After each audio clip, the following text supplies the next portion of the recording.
શિયાળો આવે અને લીલું લસણ આવવા લાગે એટલે મારા ઘરમાં આ લસણના લાડવા જરૂરથી બને છે. આ બહુ જ હેલ્ધી હોય છે અને ટેસ્ટી પણ. તો ચલો બનાવવાનું શરૂ કરીએ. તો લસણના લાડવા બનાવવા માટે મેં અહીંયા 1.5 છાલીઓ ભરીને બાજરાનો લોટ લઈ લીધો છે. એની અંદર સ્વાદ અનુસાર નમક અને 2 થી 3 ચમચા ભરીને તેલ લઈ લીધું છે. આ બધાને આપણે સારી રીતે મિક્સ કરી દઈશું અને થોડું થોડું પાણી નાખી અને આ લોટ આપણે સારી રીતે બાંધી લઈશું. સારી રીતે લોટ બાંધીને જેટલું બી લોટને આપણે મસળી શકીએ છીએ એટલું સારી રીતે લોટને આપણે મસળી દઈશું. આટલા લોટની અંદર આપણા 5 રોટલા થઈ જશે. તો ચલો રોટલા બનવાનું શરૂ કરીએ. તો અહીંયા આપને જે બી રીતે ફાવતા હોય હાથેથી આવી રીતે ટીપીને આપ રોટલા બનાવી શકો છો. અહીંયા મેં તવો ગરમ કરવા મૂકી દીધો હતો. એની અંદર રોટલો નાખી દીધો છે અને થોડું પાણી નાખી અને રોટલો બંને સાઈડથી આપણે શેકી લેશું. રોટલાને શેકવો બહુ જ જરૂરી છે, નહીં તો જ્યારે આપણે લાડવા બનાવશું ત્યારે રોટલો આપણને કાચો લાગશે. તો એક રોટલો શેકાતો છે ત્યાં બીજો રોટલો આપણે સાથે સાથે ટીપી લેશું.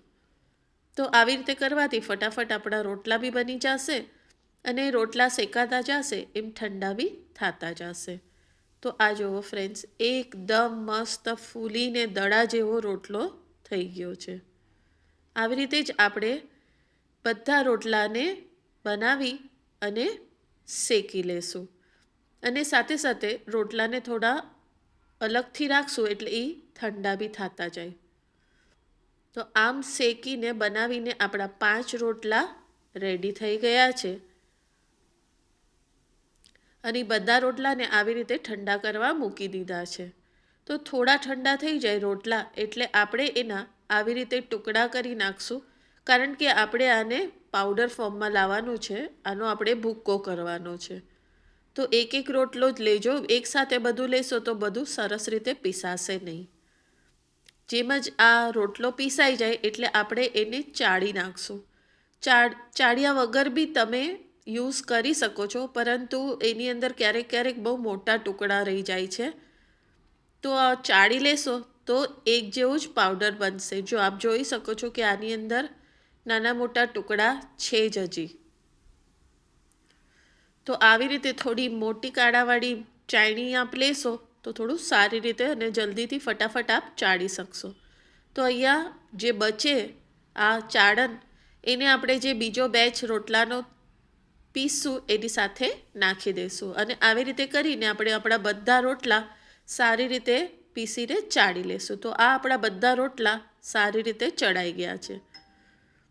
હવે અહીંયા મેં 250 ગ્રામ લસણ લીધું હતું લીલું અને એની અંદર સારી રીતે ધોઈને સાફ કરીને નાના નાના ટુકડા મેં કટ કરી લીધા છે. જે ઉપરનું સફેદ કલરનું દોરા જેવું જે રૂટ હોય છે એ મેં ફેંકી દીધું છે. ઘણા લોકો એ વાપરે છે પણ અમે નથી વાપરતા એટલે એને મેં જવા દીધું છે.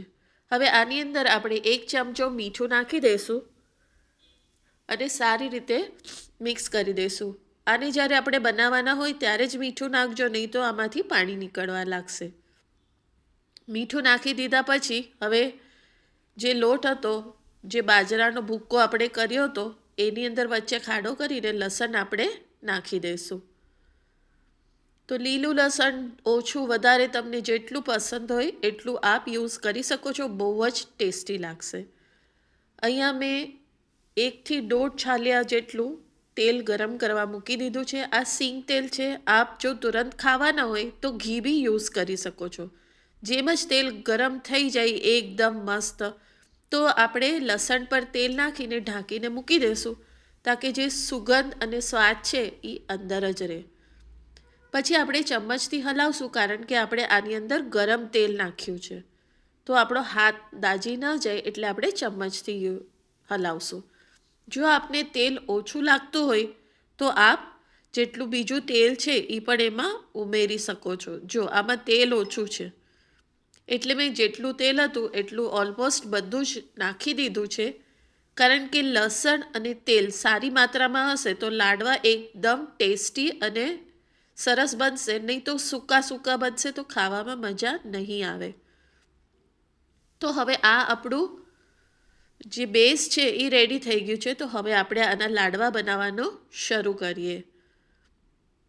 જો આપ જોઈ શકો છો, આ સ્ટેજ પર બી આપણને કાંઈ ઓછું લાગે તો તમે એડ કરી શકો છો. અને આવી રીતે જેમ બી જેટલી બી સાઇઝ તમને પસંદ હોય એ પ્રમાણે તમે લાડવા બનાવી શકો છો. તો મેં આ સાઇઝના લાડવા બનાવ્યા છે ને આટલા લોટ અને આટલા લસણની અંદર આટલા લાડવા બની ગયા છે.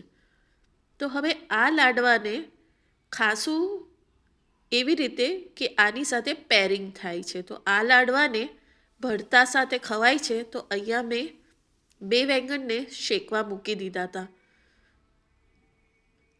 તો વેંગણને શેકીને આવી રીતે કાપીને પહેલાં જોઈ લેજો કે એમાં કીડા કે એવું કંઈ છે નહીં ને.